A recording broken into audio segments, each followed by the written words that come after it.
ప్రపంచ రాజకీయాల్లో ఒక ఆసక్తికరమైన విషయం ఉంది. కొంతమంది నాయకులు ఒక్కసారిగా ప్రపంచానికి ప్రమాదంగా ప్రకటించబడతారు.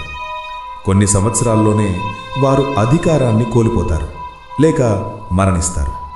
సద్దాం, గడాఫీ, నికోలాస్ మధురో, ఇప్పుడు ఖమెనీ. ఇది కేవలం యాదృచ్ఛికమా లేక దీని వెనక మరొక కథ ఉందా? ఇవన్నీ తెలియాలంటే మనం చరిత్ర లోతుల్లోకి తొంగి చూడాలి. అప్పుడు మాత్రమే ఈ రక్త క్రీడ మనకు అర్థమవుతుంది. సద్దాం హుస్సేన్ తన దేశ చమురును డాలర్కు కాకుండా యూరోలకి అమ్మాలని నిర్ణయించుకున్నాడు. ఇది అమెరికా ఆధిపత్యానికి పెద్ద సవాలుగా మారింది. అందుకే 2003లో అమెరికా సైనిక దళాలు ఇరాక్పై దాడి చేశాయి. తర్వాత 1982లో దుజైల్ గ్రామంలో జరిగిన షియా ప్రజల ఊచకోత కేసును తెరపైకి తీసుకొచ్చి సద్దాం హుస్సేన్ను దోషిగా ముద్రించారు. ఇరాక్ తాత్కాలిక ప్రభుత్వంతో ప్రత్యేక కోర్టును ఏర్పాటు చేసి అతనికి మరణశిక్ష విధించారు. దాంతో 2006 డిసెంబర్ 30న సద్దాం హుస్సేన్ను బాగ్దాద్లో ఉరితీశారు. ఇక లిబియా అధ్యక్షుడు మహమ్మద్ గడాఫీ విషయానికొస్తే సద్దాం హుస్సేన్లా గడాఫీని నేరుగా విచారించి శిక్షించలేదు. కానీ అతని పతనానికి మరణానికి కారణమైన పరిస్థితులను మాత్రం అమెరికానే సృష్టించింది. ఎందుకంటే గడాఫీ ఆఫ్రికా దేశాలన్నీ ఒకే కరెన్సీ వాడాలని, ఇకపై చమురును డాలర్కు బదులుగా గోల్డ్ దినార్కు అమ్మాలని ప్రణాళిక వేశాడు. దీనివల్ల అమెరికా డాలర్ ఆధిపత్యానికి పెద్ద దెబ్బ తగిలే పరిస్థితి వచ్చింది.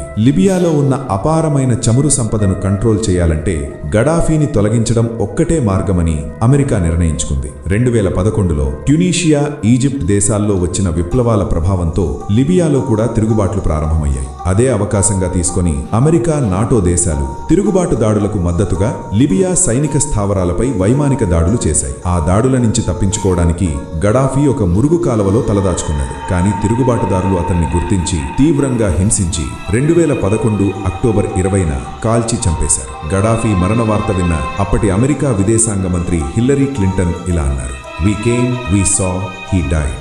ఈ మాటల్లో ఎంత అర్థం ఉందో అర్థం చేసుకోవచ్చు. క్లుప్తంగా చెప్పాలంటే అమెరికా గడాఫీని నేరుగా చంపలేదు, కానీ అతని మరణానికి దారితీసిన యుద్ధ వాతావరణాన్ని మాత్రం అమెరికానే సృష్టించింది. ఇప్పుడు నికోలాస్ మధురో విషయానికొస్తే ప్రపంచంలోనే అత్యధిక చమురు నిల్వలు ఉన్న దేశం వెనిజులా. ఇంకా వందల సంవత్సరాలకు సరిపడే క్రూడ్ ఆయిల్ అక్కడ ఉంది. కానీ సోషలిస్టు నాయకుడు నికోలాస్ మధురో అధ్యక్షుడిగా ఉండడం వల్ల అమెరికా ప్రభావం అక్కడ అంతగా పనిచేయడం లేదు. అందుకే వెనిజులాపై ఆర్థిక మరియు రాజకీయ ఒత్తిళ్లు పెంచుతూ అమెరికా తన ప్రభావాన్ని పెంచుకోవాలని ప్రయత్నిస్తోంది. ఇప్పుడు అలీ ఖమెనీ విషయానికొస్తే ఆయన ఒక నియంత, ప్రజలపై నిరంకుశ పాలన చేస్తుండవచ్చు. కానీ తన దేశ వనరులు, చమురు నిక్షేపాలు, సార్వభౌమాధికారాన్ని కాపాడుకోవడానికి అతను కఠినంగా ప్రవర్తించాడు. ఎవరేమనుకున్నా పట్టించుకోలేదు. అందుకే అతను లక్ష్యంగా మారాడు. నాయకుడు పాలన బాగోలేకపోతే ఆ దేశపు ప్రజలు ఎదిరించవచ్చు, తిరుగుబాటు చేయవచ్చు. 1979లో జరిగిన ఇరాన్ ఇస్లామిక్ విప్లవం కూడా అదే విధంగా జరిగింది. పాశ్చాత్యీకరణకు మరియు షా మహమ్మద్ రెజా పహ్లవీ నిరంకుశ పాలనకు వ్యతిరేకంగా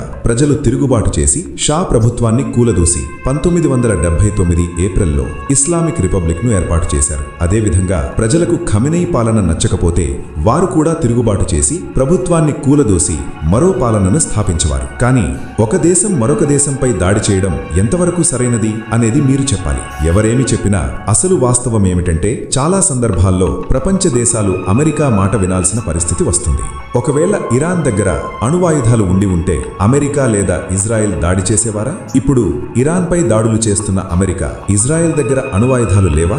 వాళ్ళ దగ్గర ఉండొచ్చు, కానీ అదే ఆయుధాలు ఇరాన్ దగ్గర మాత్రం ఉండకూడదని అంటున్నారు. తయారు చేస్తున్నారనే అనుమానం వచ్చినా దాడులు చేస్తారు. నిరంకుశ పాలన వల్ల దాడి చేశారని, ప్రజలు చాలా ఇబ్బందులు పడుతున్నారని అనుకుంటే ఉత్తర కొరియాలో ప్రజాస్వామ్యం ఉందా? ప్రజలు ఆనందంగా ఉన్నారా? కానీ ఎవరూ ఆ దేశాన్ని తాకరు, ఎందుకంటే వాళ్ళ దగ్గర అణువాయుధాలున్నాయి. ఒకవేళ దాడి చేస్తే ఎదుటి దేశం ప్రపంచ పటంలో ఉండకపోవచ్చని అందరికీ తెలుసు. ఈ వీడియో ఇరాన్కు మద్దతుగా చేసినది కాదు, వ్యతిరేకంగా చేసినది కూడా కాదు. కేవలం ఒక ఆలోచన మాత్రమే. ఒక సద్దాం, ఒక గడాఫీ, ఒక మధురో, ఒక అలీ ఖమెనీ. రేపు ఏ దేశం, ఏ అధ్యక్షుడు లక్ష్యంగా మారతాడో చూడాలి. ఈ విషయం గురించి మీ అభిప్రాయం ఏమిటి? మీ ఆలోచనలను కమెంట్స్లో తప్పకుండా తెలియజేయండి. వీడియో మీకు నచ్చితే లైక్ చేయండి. ఇలాంటి ఆసక్తికరమైన విశ్లేషణల కోసం మా ఛానల్ను ఇంకా సబ్స్క్రైబ్ చేయకపోతే ఇప్పుడే సబ్స్క్రైబ్ చేయండి. మరో ఆసక్తికరమైన విషయంతో మళ్ళీ కలుద్దాం.